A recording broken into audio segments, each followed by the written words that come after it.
Coming up, Kyle Larson deserved to be DQ'd. Sprint car silly season has already started, and plenty more from the dirt racing weekend. Let's go.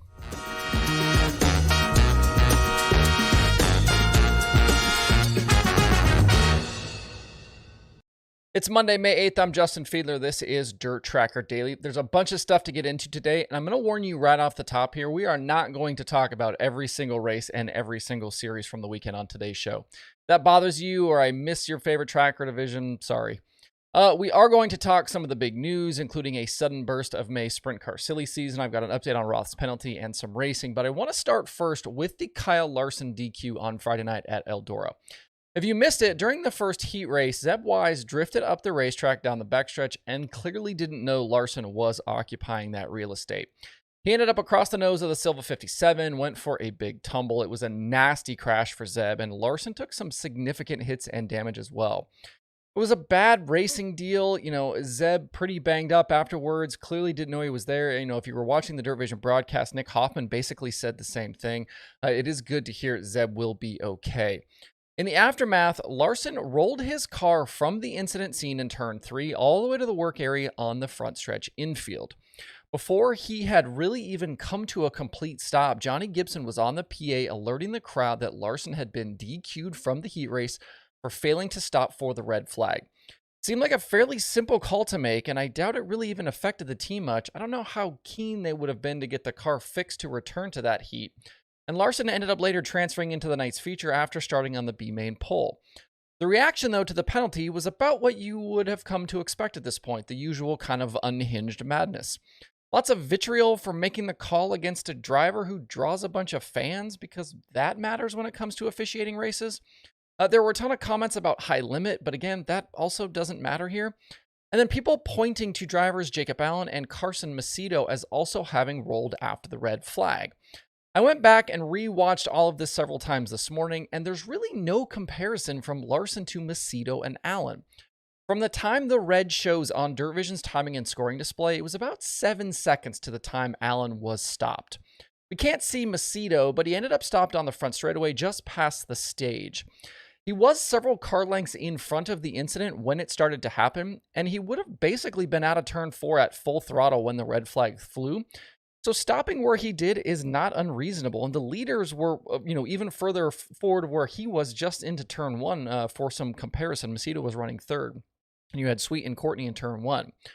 But from the time the red was shown, it was nearly 25 seconds before the 57 rolled to a stop. So don't talk to me about Jacob Allen in 7 seconds when Larson was rolling for 25 seconds. This was not some sort of close judgment call here, and the rule book is pretty damn clear on what red flag procedures are.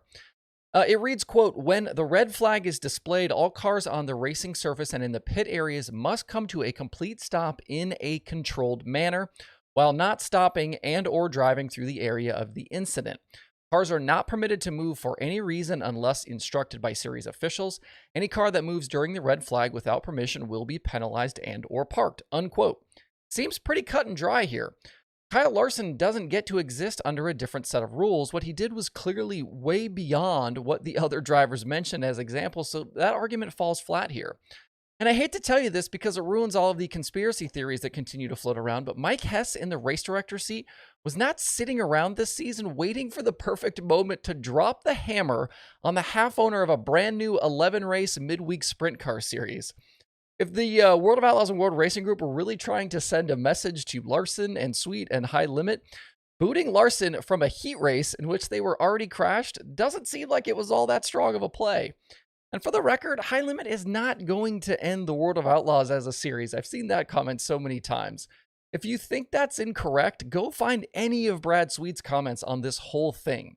Those are not my words, those are his words. As for handling these situations, for every example of bias that people think they have against series officiating, I can find one on the flip side.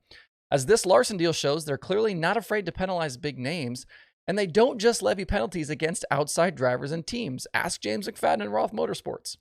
I don't believe that Larson intentionally did anything wrong here, but that doesn't mean he shouldn't have been penalized. Rules exist for a reason, and if operating without them in chaos was the right move, somebody, somewhere, some series, some track, some division would be doing it, but they don't. And why don't they? Because it doesn't work. As for the Friday night feature, it was all Logan Schuchart out front until very late. Rico Abreu made a move for the lead, had it at the white flag, but Schuchart had the momentum to get back by and take the victory. Rico finished second with Donnie Schatz in third. On Saturday night, Rico Schatz backed up those Friday performances. Those two ended up battling for the win. Schatz did lead a lap. I believe that was his first lap led of the season, but Rico was able to fight back by and drive on to his third Outlaw win in 11 starts this year. Rico and Ricky Warner are really gelling right now. This is easily the best Rico has been in his career in a sprint car. He will be a serious threat for the million at Eldora later this summer. Schatz did settle for second in that race. Dave Gravel was third. The 2 weekend podiums for Schatz were his best 2 runs of the season, and it broke a streak of 7 straight finishes outside the top 10. We'll see if the TSR guys can continue that momentum heading into Pennsylvania this week. We did have a change at the top of the World of Outlaws standings. Sweet now out front by 2 points over Macedo. Macedo was 6th on Friday, but 13th on Saturday. It was his first finish outside the top 10 all year and broke a 22 race streak of top 10 results. That's how tight things are right now. Macedo didn't have a single finish outside the top 10 all season. He finally has one, finishes 13th, and loses the points lead. The Outlaws will be at Lincoln on Wednesday and Williams Grove Friday and Saturday. Since we're talking Outlaws, it was also announced back on Friday that Roth Motorsports had lost its appeal for the James McFadden failed tire test following Peevely. I did say that when we talked about it initially that they were going to have a hard time being successful with the appeal, and that's basically what this turned into. The team was absent from Eldora. They're going to miss Lincoln, and they will be eligible to race again on Saturday at Williams Grove. We still have not had anything official from the team about the issue, no comments, nothing about the decision or what their future plans are. And no, I don't know why the Indy Race Parts 71 had Roth bodywork on it on Friday. I think I even saw Bernie wearing a Roth shirt on Dirt Vision. Anyway. The other big news items to come out of the weekend are the 2 team and driver splits. Earlier on Sunday, Parker Price Miller announced he had parted ways with McCandless Motorsports after just a handful of starts.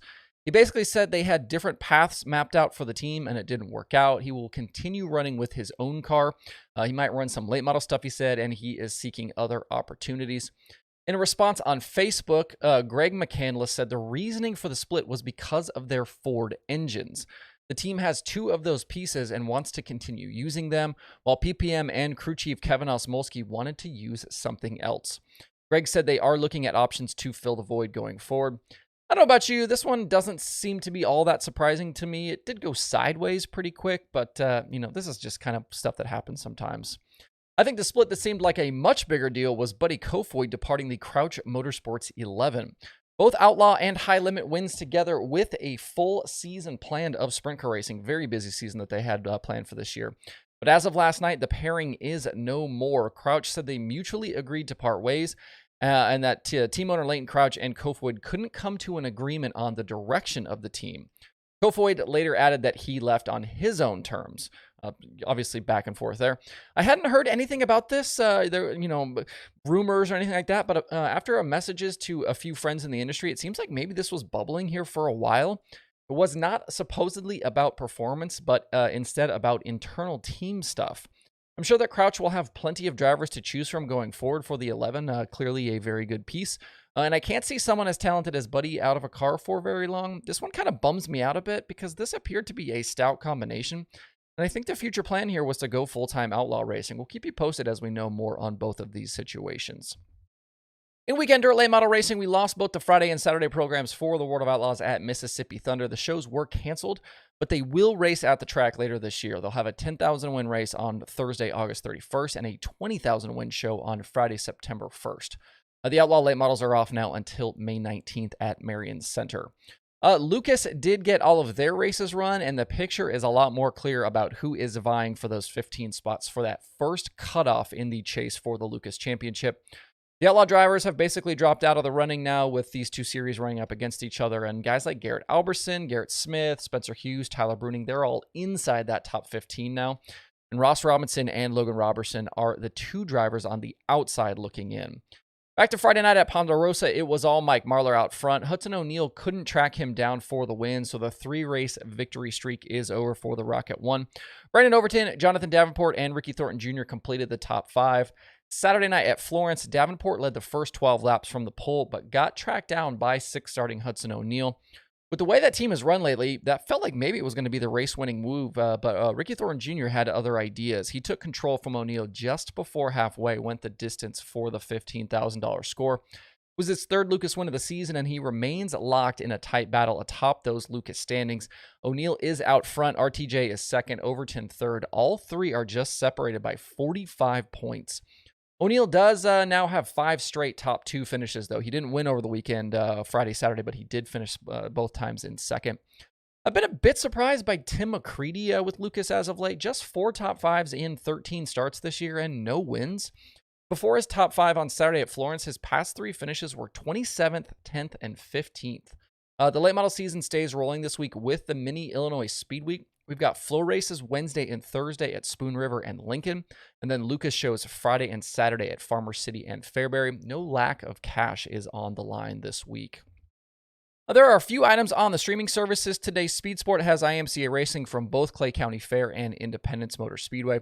There's also Flow Racing 24/7 and Dirt Vision Now. To see the full daily streaming schedule with those links to watch, visit dirttracker.com/watch tonight. Feel free to leave comments on anything we talked about today. Obviously, a ton of things went on over the weekend. A lot of stuff to come up this week. So let me know what you guys think. Hope you guys have a good Monday out there. We'll see you right back here tomorrow.